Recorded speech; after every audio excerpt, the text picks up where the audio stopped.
खर्ची पर्ची के दिन हवा हो गए। सरपंच चाहे कितना ही भी बाहुबली हो, चाहे कितना ही भी कैसा हो, अगर मैं सीएम विंडो या आरटीआई लगा देता हूं तो सरपंच को उसका जवाब देना पड़ेगा। 700-800 बीपीएल पहुंच गए। जिन्होंने कांग्रेस राज में मलाई खाई है उन लोगों ने इस सरकार का विरोध किया है। नमस्कार जी, मैं धनराजा राता चुका खुडन गांव में।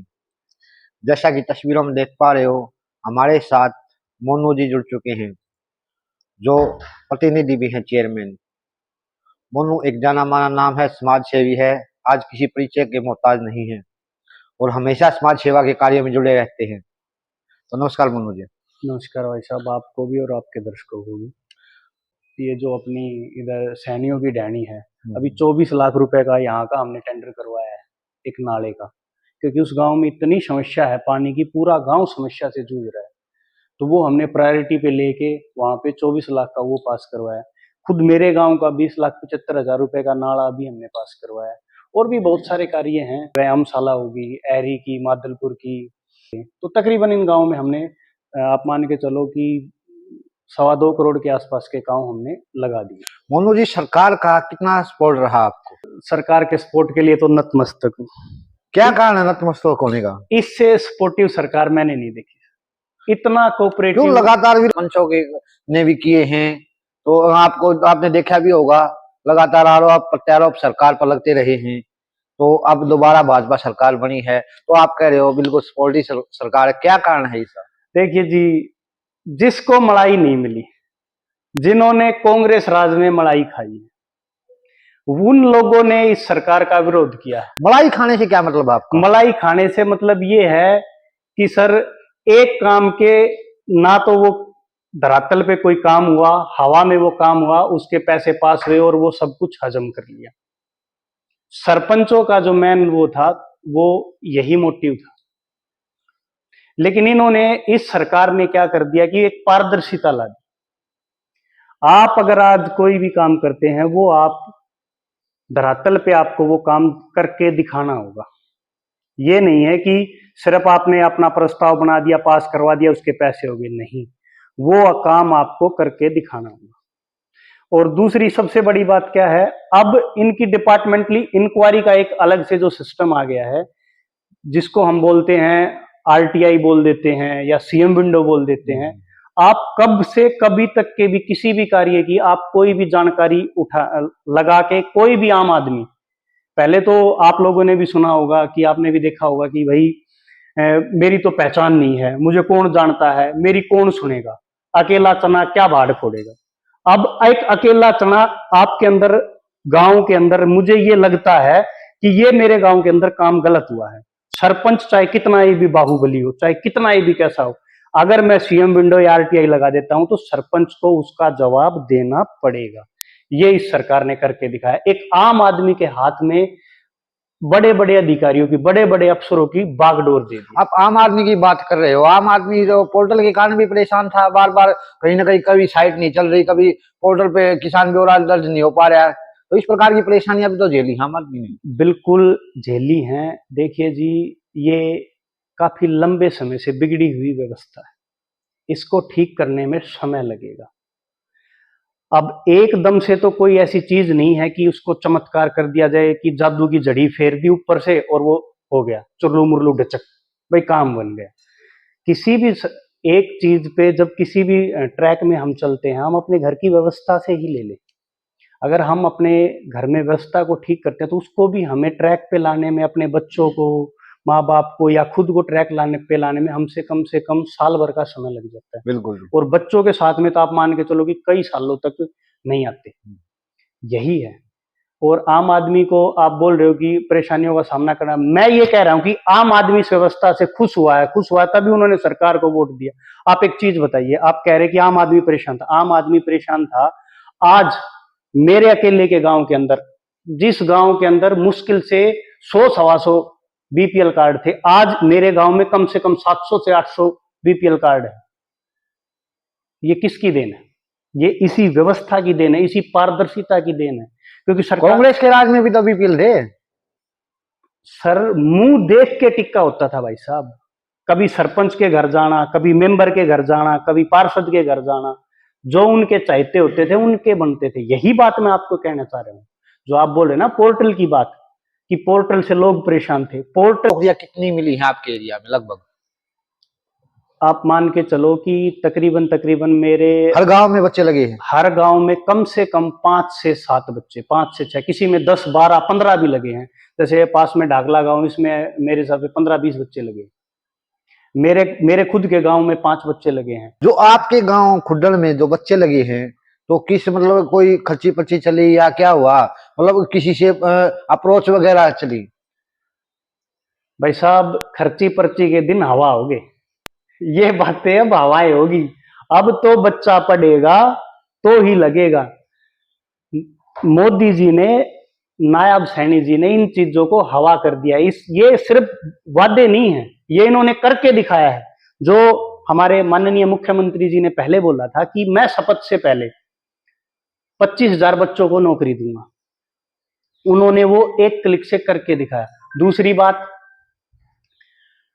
आज मेरी एज कम से कम 34-35 साल की होगी। मैंने आज तक ये नहीं देखा कि कोई आदमी हरियाणा पुलिस में बिना पैसे के लग गया, बिना खर्ची पर्ची के लग गया।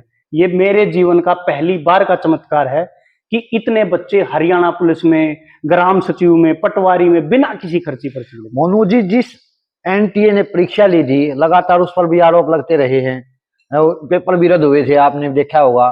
तो किस प्रकार कह सकते हो कि निष्पक्ष तरीके से भर्तियां हुई हैं? ये तो आपने ही जवाब दे दिया धनराज जी, का तो जवाब आपने ही दे दिया कि परीक्षाएं हुई, परीक्षाएं रद्द हो गई। क्या आपने आज से पहले परीक्षाएं रद्द हुई थी क्या? जो पहले तो परीक्षा होती ही नहीं, इंटरव्यू सिस्टम था कांग्रेस के राज में। तो बिल्कुल इंटरव्यू सिस्टम था, आपकी बात से मैं सहमत हूं। लेकिन जो हमारे सेंटर लेवल की बातें थी, जो यूपीए की जो गवर्नमेंट थी उस टाइम पे, जो सेंटर में हमारी एसएसबी की या इन चीजों की होती थी, उसमें क्या धांधलियां नहीं होती थी। लेकिन उस सरकार में दम नहीं था कि वो किसी चीज को कैंसिल कर दे। लेकिन मोदी जी ने, भाजपा सरकार में, मैं ठोक के कह सकता हूं ये दम है। अगर इन्हें किसी भी एक आदमी ने भी, किसी भी एक भी बच्चे ने ये लगा दिया एलिगेशन की सर यहाँ पे धांधली हुई है, इन्होंने बिना देखे बिना सोचे उस चीज को कैंसिल कर दिया। चाहे भर्ती 2 साल तक रुकी रही, लेकिन इन्होंने जो अपना वादा किया कि बिना खर्ची बिना पर्ची, उस पे ये अड़िग हैं। और उस भर्ती प्रक्रिया को इन्होंने उसके 2 साल के बाद में पूरा करवाया, लेकिन निष्पक्ष तरीके से पूरा करवाया। अभी वर्तमान में आपके जो एरिया में क्या क्या समस्याएं हैं? अभी वर्तमान में मेरे एरिया में, एक तो मेरे गांव में ही पानी की बड़ी समस्या है। हमने एक वाटर बॉडी के लिए बोला है, बरसात का जो पानी होता है, एक तरीके से बाढ़ ही मान लो आप उसको, वो निकलने की बड़ी समस्या थी।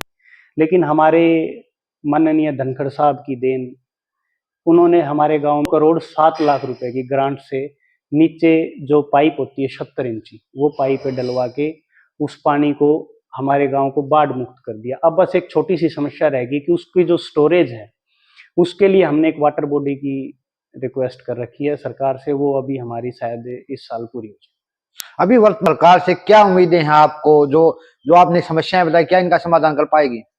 बिल्कुल बिल्कुल कर पाएगी धनराज जी, बिल्कुल। मेरी नहीं, मैं तो आप मान के चलो कि भाई एक जनप्रतिनिधि हो गया, लेकिन एक आम आदमी, क्योंकि हाँ, विधायक तो कांग्रेसी है।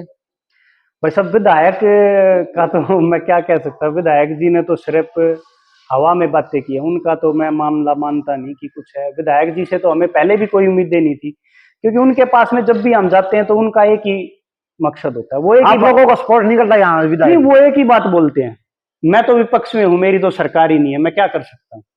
क्या आप मुझे धनराज जी एक बात बताइए, ये इस इलाके ने, इस बादली हल्के की जनता ने गुनाह कर दिया। भाई हम लोगों ने उनको वोट देके उनको जिता दिया, अपना हमने उनको रिप्रेजेंटेटिव बना दिया, क्या ये हमारी गलती है? बिल्कुल नहीं। अब उनका हक नहीं है कि वो हमारी बातें उठाए या हमें ऐसे जवाब दें कि भाई मेरी तो सरकार नहीं है, मैं तो विपक्ष में हूं, मैं क्या कर सकता हूं? क्या विपक्ष का एमएलए काम नहीं कर सकता? कर सकता है, बिल्कुल कर सकता है। ये भाजपा विधायक के अधिकार तो उसके पास होते ही हैं। बिल्कुल। भाजपा सरकार ने हर विधायक 90 के 90 एमएलए, प्रत्येक एमएलए को 25 करोड़ रुपए दिए हैं। मुझे कुलदीप वत्स जो हमारे बादली से विधायक है, वो ये बता दे कि उन्होंने 25 लाख रुपए कहां लगा दिए। हाँ, एक चीज तो मैं मानता हूं कि उन्होंने 5, 7, 10, 15 करोड़ रुपए लगाए हैं। वो उन्होंने हसनपुर में अपनी कोठी कोठी क्या महल बोल सकते हैं, वो महल खड़ा करने के लिए जरूर लगाए हैं। और मुझे तो नहीं लगता कि उन्होंने कहीं पे भी एक पैसा लगाया हो। हमारे दर्शकों को अपनी तरफ से क्या संदेश पहुंचाना चाहोगे? आपके दर्शकों को मैं यही संदेश पहुंचाना चाहूंगा कि भाई अपने बच्चों को बोले कि खर्ची पर्ची के दिन हवा हो गए हैं, अब पढ़ाई पे ध्यान दे, अपने भविष्य पे ध्यान दे। अब ये नहीं है कि किसी गांव में 2-4 प्रतिनिधि चुन लेंगे, उनके कहने से आपको नौकरी लग जाएगी, या बाप अपने आपके पिताजी के पास में पैसा है, पैसे से आपको नौकरी लग जाएगी। ये नायाब सरकार है। सरकार से क्या विनती करना चाहोगे अपनी तरफ से? सरकार से ये विनती है कि जो भी हमारे कार्य हैं, जो भी हमारी मांगे हैं, वो आप पहले से ही आपके संज्ञान में है और हमें आपसे पूरी उम्मीद है कि आप उसको अच्छे से पूरा करेंगे। और मैं आपको एक बात और बताना चाहता हूँ, यहाँ हमारे जो सुबाना मंडल है, इसके युवा मंडल अध्यक्ष की जिम्मेवारी भी मेरे ऊपर। बहुत बढ़िया बात।